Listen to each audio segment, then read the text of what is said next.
What's up guys, panibagong araw, panibagong basya naman sa ating video. Ngayong araw nga pala ay kukuha kami ng palok para lagyan nito ng asukal para po sumaya. Para sumarap. Sa video nga na ito ay nakikita nyo na po, pinapapunta ko na pa kayo dito para tulungan nyo po kami maghanap ng sampalok. Nag-iipon na nga po pala kami sa video na yan ng sampalok para makagawa na po kami. Kung gusto nyo nga po pala mapanood ang isa naming video, pumunta lang po kayo sa YouTube at i-search nyo po ang JJJP Vlogs. At i-subscribe nyo nga po pala kami sa iba pa naming video. Yun na nga po ang itsura ng sampalok. Nakikita nyo nga pala na may ginagit-gitan ng pangit kong tropa. Charot lang po! Kasi nga po pala namin kinukuha ang mga sampalok naming inipon.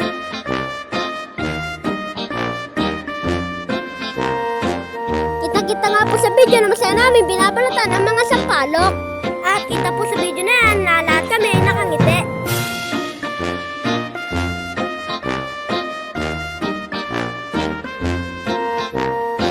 Kaya rin nga po pala namin balatan ng sampalok ay nilagay na nga po pala namin ito sa tupperware. Sorry po, nabulol ako, tupperware po pala. Ito nga po ang finished product na aming nagawa sampalok. Shake lang po bago kainin. Mekos-mekos po ang aming ginawa dyan. Yan na nga po pala ang totoong nagawa namin finished product.